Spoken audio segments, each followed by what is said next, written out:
bana ya Gemena, Goma, Kananga, Kindu, Kinshasa, Kisangani, Lubumbashi, Mbandaka, pe Bujimai, CAA apesi bino occasion ya kitoko pe malamu ya kosala ba faire ya kokoma bamvandu po Boeing 767 ezali bongo une occasion pour na bino ya kotombola bongo chiffre d'affaires na bino na o etali bongo ba fret. Avion na biso ya mwana eye donc sala na yango mosala moto abangisa moninga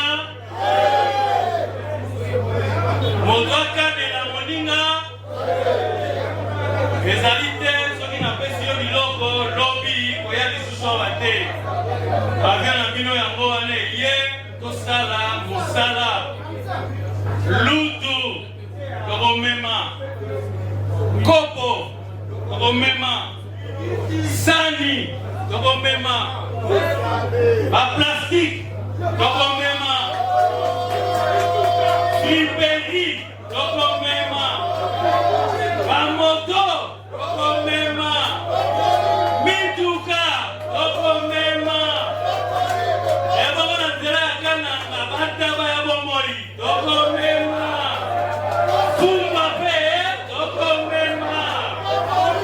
CAA, véritable leader dans ma bataille à RDC, azali toujours dans souci à soutenir pe kotombola kitayamboka pe natina wanande Boeing 767 oyo et ye po na kopesa occasion na ba congolais nyonso surtout mingi ba o bazana ba agence ya fret basala musala malam bana mboka société na bino yango yo plus de 32 ans na service na bino pe azali ko continuer ko innover po na kopesa bino chance ya ko améliorer ba capacité pe ba chiffre d'affaires na bino. CAA azali véritable partenaire, plus de 32 ans au service de la nation. Info Lingala ya mercredi 27 novembre 2024 yango e bande papu na esengo makasi ya représenter les bino yango tikete to fungula yango pona côté bino ndenge chef de l'état Félix Antoine Tshisekedi Tshilombo akomaki mokola mardi 26 novembre na Tanganyika pona visite ya 4 jours na cadre ya tournée na ekuna na espace Grand Katanga et pa wapi ayambamaki kitoko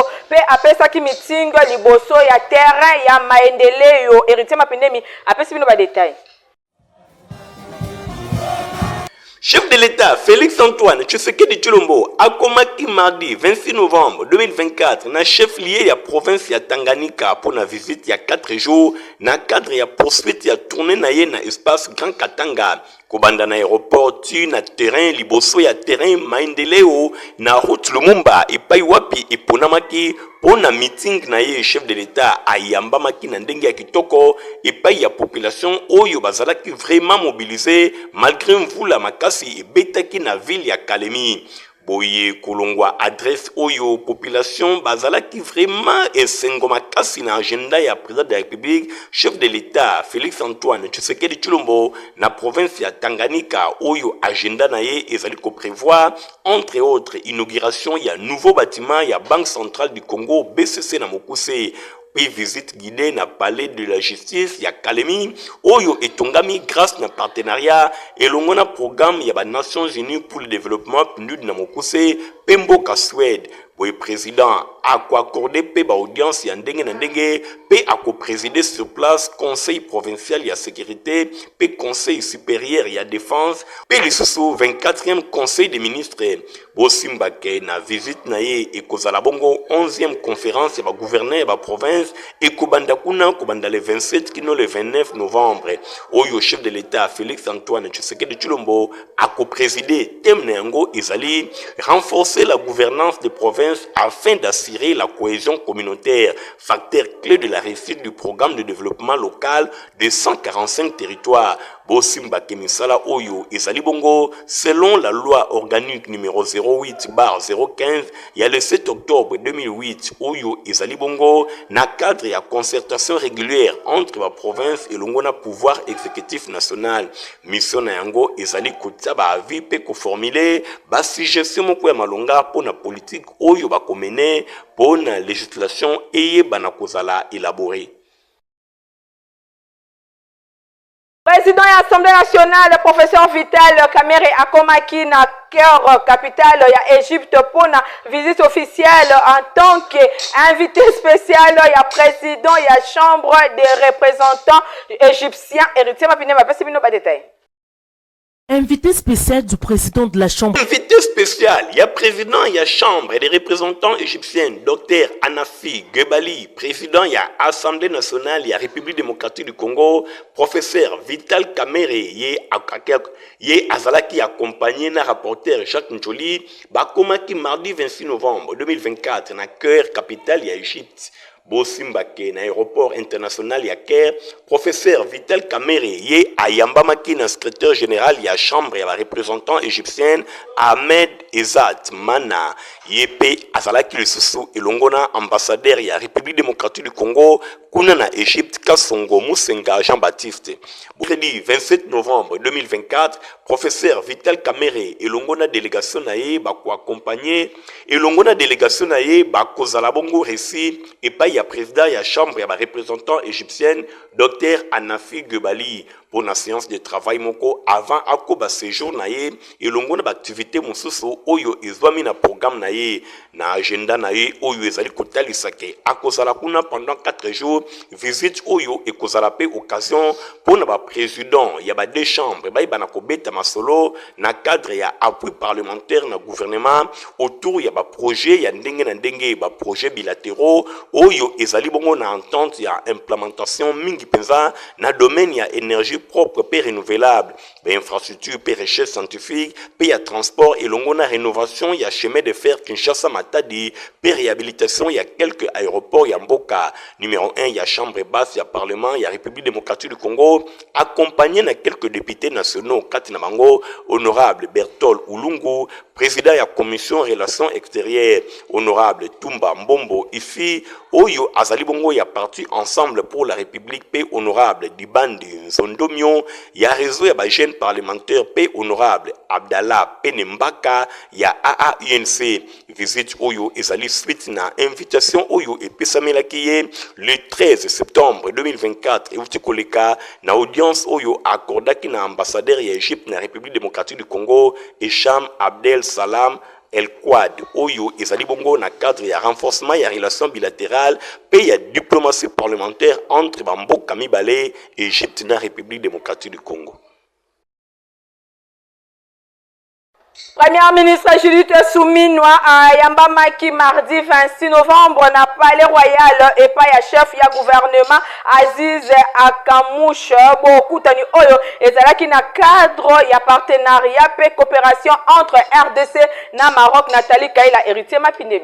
Ministre Madame Judith Suminwa Tuluka ayambamaki mokolo mardi na palais royal et paye chef ya gouvernement marocain Aziz Anakouche. Rencontre où s'inscrire dans cadre ya plus large coopération paye partenariat où ezali ko souligner héritage ya ba relation bilatérale entre Bamboka o Mibale. Na rencontre où va aborda ki ba thème essentiel lokola avenir ya Bamboka o Mibale a souligné qu'il y a importance ya partenariat stratégique placé sur la souveraineté africaine et échange économique au cœur de la discussion.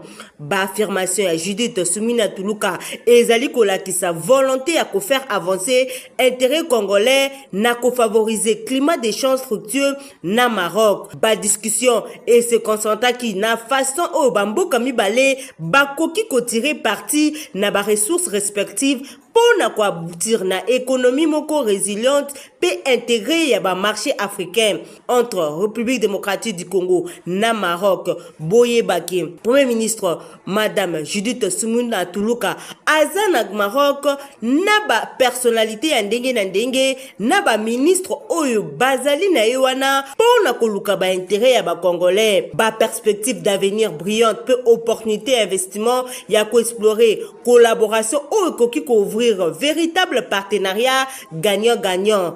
Premier ministre Madame Judith Suminwa Tuluka na homologue naye Aziz Anakouche pasolo la qui sur dynamisme positif pour la coopération entre République démocratique du Congo na Maroc. Coopération entre Maroc na République démocratique du Congo ezali marqué na ba échange économique, culturel politique pour établir base solide pour un dialogue constructif. Banation Ombale bazalaka ko entretenir balien amicaux ya malamu fondé sur ba valeur et solidarité africaine pe coopération sud-sud. Ba initiative ebele ezalaka lancé pour promouvoir ba échanges commerciaux pe investissement mutuel ou éco témoigner engagement commun ya ko renforcer ba souveraineté pe développement économique na kati ya continent. Toujours na séjour na ye na ville ya Rabat boyebake première ministre Judith Suminwa akutanaki na ex-première dame ya République du Zaïre lelo République démocratique du Congo Mama Bobila Dawa ezalaki vraiment moment moko ya émotion bolanda yango. Ba moment ezalaki chargé na émotion entre Judith Suminwa et Longona Bobila Dawa na Rabat. Premier ministre a visité qui mardi 26 novembre 2024 dans la capitale marocaine, ancienne première dame de la République du Zaïre, Oyolelo Tozali Kobenga, République démocratique du Congo. Dans ce jour, il y a Moussala Kuna na Maroc pour la relation bilatérale entre Bambo Kami Balé pour participer à la 16e édition du Forum Medez.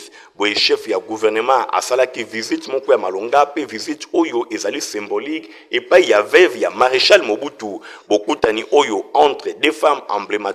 Yango ezala qui simple échange à politesse te kas. Yango ezali kotalisa hommage moko na histoire pe engagement ba femme leader na société ya République démocratique du Congo na 79 ans d'âge. Mama Bobila Dawa azali tango nyonso attaché na mboka na ye azali kolandela actualité na ndenge ya Malonga. Pendant ba échange boy Mama Bobila Dawa a partagé ki esengo na ye pe ba réflexion na nomination ya Judith Suminwa Tuluka.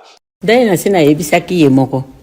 Na bitango na landi na télévision te ba nommé premier ministre mwasi na CPA ki koleka. Na CPA boite ba mususu nyonso to ba nomaka ba mibali na mona ka ezali normal. Meto ba nommé mwasi na bita oyo motema na ngai lingi yangwana. Basi bende basimba kalibota. Soko tayi malamu. Soki ba nakati ya gouvernement ba mibali bazali 6 basi pe 6 même mboka esi ebonga kala simba ke ba mo ya sagesse pe ya nostalgie ezala ki bongo rappeler et pa ya Judith Suminwa etalisi importance ya représentation féminine na instance moko décisionnelle bo simba ke basi onyo somi balé ba partager ki ba mo pe lisusu ba émotion to expérience na bango ya vie. Maman Bobila Dawa boy azan expérience ya 17 ans ya mariage pene ya maréchal ye azan expérience moko ya makasi pe a prodiga ki ba conseil et pa ya maman Judith Suminwa oyo azali ko considérer lokola mwana na ye ba conseil amoni ke na kokoma na ye na Rabat apesa ki programme oyo ya kokutana na ba congolais oyo bazali kovanda na Rabat. Maman Bobila Dawa elongo na premier ministre Masolo e betamaki vraiment kitoko boy na mutuna etuna melaki ye soki tango nini akozonga na République démocratique du Congo. Nazali pressé ya kozonga mboka nasila yebisi mama nazali pressé kozonga mboka mais nalala libanda te nasila yebisi pe mama déjà MC premier ministre était so nazongi kisasa ifuna la na ndako nalala na hotel te na ndako nanga moko nalala pe pa ba famille te na hotel pe te mboka yanga moko nalala na hotel na vandi pembeni na président Mobutu pendant 17 ans. Bongana kila kolala na hotel. Bila Dawa bali mwasi moko ya espoir pe ya détermination pour na basi nyonso bazali kolinga ko changer mokili. Boy na bokutani oyo ezalaki bokutani moko ya émotion erenyaki na moma moko ya malonga entre ba mama oyo nyonso mibale pour na avenir ya RDC. Séance de travail Moko et Salemaki mardi 26 novembre entre honorable Mao Twene Elias Selemba au ministre provincial Yaba Ite poursuite na question orale avec débat Oyo honorable Mao Twene a déposé ki mikolo eleki contre ministre provincial Yaba Ite Christian Kangeveni héritier Mapine Mbazaki kuna na compte info lingala. Dengue kaka balobaka na lopoto au choc du dé jaillit la lumière. Talatina ya rencontre oyo beaucoup d'animaux bénéfiques oyo et salimaki entre Banamboka ya solo particulièrement Bakinoa ya Tongo honorable Mao Twene oyo bana commune ya Selembao ba mesana kobenga ye les responsables elongona architecte ya ville ya Kinshasa Alain Tshilungu oyo azali ministre provincial ya UTPR. À titre de rappel, Mikolo Eleki honorable Mao Twene a constaté ki abandon total ya ba grand collecteur na kati ya commune na ye oyo ezali bongo commune ya Selembao. Yango esalaki ke a adressé question orale avec débat et pas ya ministre ya tutelle Alain Tshilungu lokola bakino ya Tongo na médiation ya premier citoyen ya ville ya Kinshasa le gouverneur Daniel Bumba des séances de travail oyo et salemaki kitoko ndenge kaka bozali komona Kinshasa ekobonga kaka soki tosangani na bomoko na souci ya président Fatou Beton ndenge kaka honorable Mao Twene na le ministre provincial Alain Tshilungu basali bondi melanga ke séance de travail oyo et le kanaki malamu entre ba parti nyonso mibale na micro ya Info Lingala journal ya peuple honorable Mao Twene les responsables à Solola Kiboui. Après question orale avec débat initié contre ministre à ITPR na part nangai samedi to se retrouva qui na Molar na gouverneur na équipe na mobima pour na lancement ba travaux ya avenue ex-novembre où il fallait jouer béton ba réhabiliter ango banda na Molar tina ipen et l'échange wana na posé qui est problème ya balabala Prince Akala na Birmanie où ils allaient ba route secondaire où il faut décharger 24 et gouverneur na monaki yango ezali kanisi malamu nde asenga kitokutana na ministre na ITPR pour te trouver solution nde to yaki lelo kokutana na ministre après échange na ministre échange à musala et solution est à trouver pour na ba problème itali bana Selembao concernant nzela et a rassurer biso premièrement tinda équipe nae ba ko sala étude ya faisabilité pour na balabala Birmanie ko banda na manifeste ko ya na dibula kitokimos et deuxièmement ezali pour na Prince Akala banda na balabala luyeye donc tobimi avec Sengo ba représentant où il y a quelques quartiers bazali awa baza émis de joie comme on accueille comme on a démarche malamu oyo tosali et puis comme on a suite à malamu oyo ministre ITPR a réservé pour na habitant ya Selembao. Coup de chapeau na bana mboka oyo mibale pambate baponi voix ya sagesse pour na ko régler ba situation qui toko na ville ya Kinshasa. Campagne électorale na Masimanimba esika élection ezalaka annulé et bandaki kitoko depuis le 14 novembre eleki Didier Manzenga Mukanzu candidat député national puis provincial akitaki kuna mokola mardi 26 novembre pour na lancer campagne na ye leader ya Masi amona na Michael Brustoto apesi bino ba détail.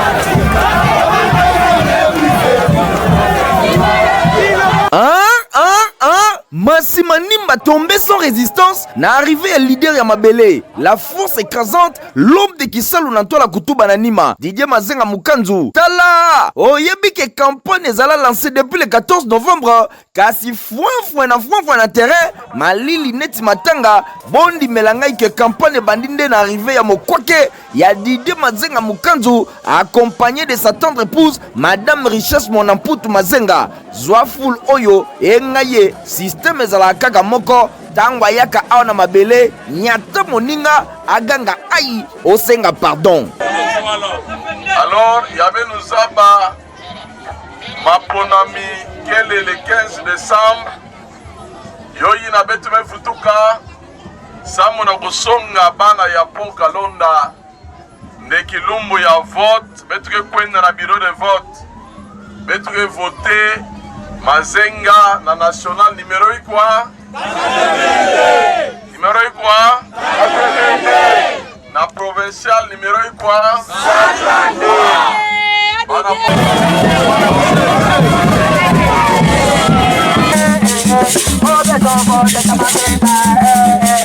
Aye,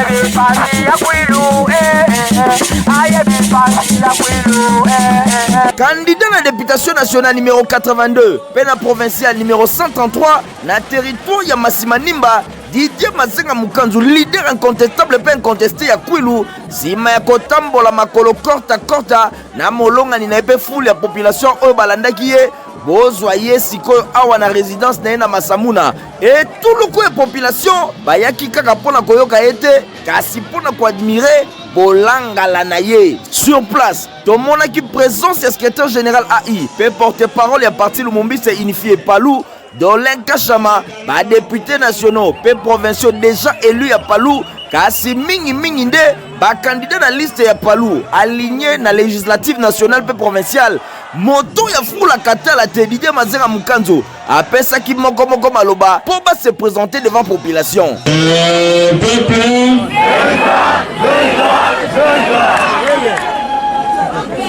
Mukena kiese na kuzwa chance na ntwala ya mfumu yina meya na beto nyonso. Et bongo te moye moko azwaki maloba en véritable soldat ya fachi apesaki losako na mokonzi ya mboka losako tata mokonzi Félix Antoine Tshisekedi Tshilombo pona mobange na confiance oyo aza ko renouveler pa na ye pe volonté ya koluka enfin ba élection oyo ezalaka annulé na territoire ya Massima Nimba na décembre 2023 et ça le malelo kitoko. Didier Mazenga Mukanzu 82-133 ndenge babengaka ye azangaki te kobeta sete na mitima mabe kozanga bolingo pe manque ya unité ya bana ya Kwilu en général pe ya Massi en particulier. Asengaki population que l'on y a voté le 15 décembre 2024 prochain ba pona ye ba sala choix ya malamu pour le développement et épanouissement ya province ya Kwilu et territoire ya Massi.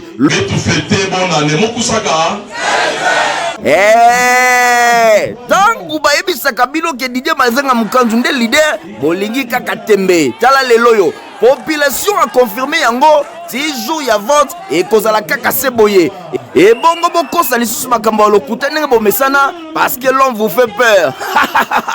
Ya tout oyo boko tubela boko melandobo Didier Mazenga Mukanzu mfumu masina maboko na otata sakana nango esi balali.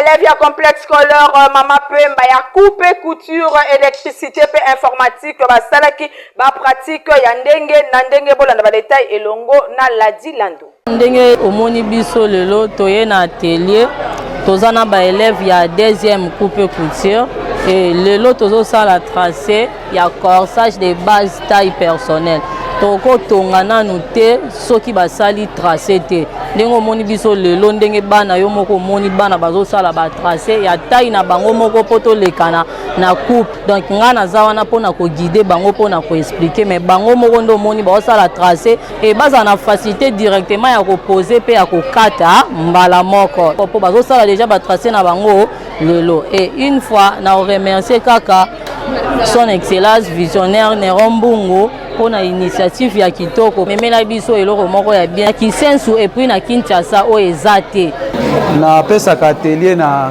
3e électricité na 4e électricité toye ko sala manipulation ya démarrage étoile triangle deux sens de marche ba machine obozo mona oyo yango to étoile triangle deux sens de marche yango tozo sala na bana ya 4e année des humanités tosengi na bana o bazo tarder ya koya ko komamala Mama Pemba tala batelier yango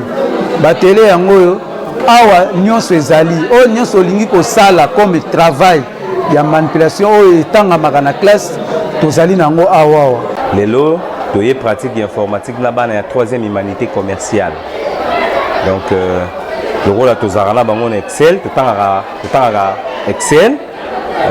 Aujourd'hui, nous allons parler de la fonction logique si.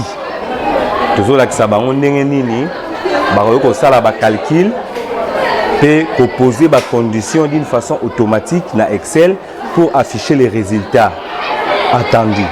Nous étions d'abord là-bas et nous avons écrit toute la théorie. Ce qu'on a la pratique, là, tout ça l'exercice. oyo toko afficher ba résultat ya bana bazui. Donc par exemple, nous voulons élaborer les palmarès des résultats des élèves. Maintenant, toko sert la fonction si pour elaksabiso bana oyo bazui na bana oyo bazui te. Compagnie africaine d'aviation CAA na mokuse atie pour na ba passager na Boeing 767 cargo pour na ba fret na bino Michael Bruce. Bana ya Gemena, Goma, Kananga, Kindu, Kinshasa, Kisangani, Lubumbashi, Mbandaka, pe Bujimai, CAA apesi bino occasion ya kitoko pe malamu ya kosala ba faire ya kokoma bamvandu po Boeing 767 ezali bongo une occasion pour na bino ya kotombola bongo chiffre d'affaires na bino na o etali bongo ba fret. Avion na biso ya mwana eye tokosala na yango mosala moto abangisa moninga moto akabela moninga ezali te soki napesi yo biloko lobi koya lisusu awa te avion na bino yango wana eye tosala mosala lutu tokomema kopo tokomema sani tokomema baplastike tokomema bipedi tokomema bamoto tokomema mituka tokomema ebongo na nzela ya kananga bataba ya bomoi tokomema fumba pe tokomema. CAA, véritable leader dans ma bataille à RDC, azali toujours dans souci à soutenir pe kotombola kitayamboka pe natina wanande Boeing 767 oyo et ye po na kopesa occasion na ba congolais nyonso surtout mingi ba o bazana ba agence ya fret basala musala malam bana mboka société na mino yango yo plus de 32 ans na service na bino pe azali ko continuer ko innover po na kopesa bino chance ya ko améliorer ba capacité pe ba chiffre d'affaires na bino. CAA azali véritable partenaire, plus de 32 ans au service de la nation. Otiva pesa potopota kitoko équipé acheter za mkolo to mwana bino nyoso bosengeli komela yango. Ah merci, ya buinde bana nyoso baza kuringa. À la prochaine.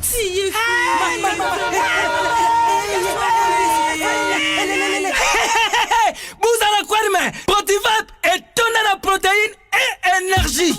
Ah papa, merci pour les protéines pour les enfants. Eh Bino, bote la baonine, bote la bodole Bino, vamos kanta bomba bonga. Pona bana na yo bakumarukura bana oyo, fo lesa kabango, poto poto, Protivap. Et ça ba pota pota te, allez, kamata, bon appétit. Bana nyeso ba yaka Protivap. Ah bah si kulia ya bango Protivap, ba bandi ba dansi na bango ya ba bébé pro. Tala. Ba ba yango, tata kitoko ntoto makasi. Tukana mbimbi, oyo tukana mbimbi. Makusa, Protivap, poto kitoko pona ba bébé pro. Et on est ici dans raté info lingala ya mercredi 27 novembre 2024 yango et comme na suke peuple nazaki vraiment na esengo makasi ya ko présenter les bino yango soki bo après ça qui on pesa. Merci na Igon Tindo azalaki na sima caméra montage et sima makibongo na Christian Kiangebe ni info lingala journal peu pour la peu zaka supervisé et pas héritier mapinde mi coordonné et pas Stéphane Skande bandeko botika la madame. Au revoir.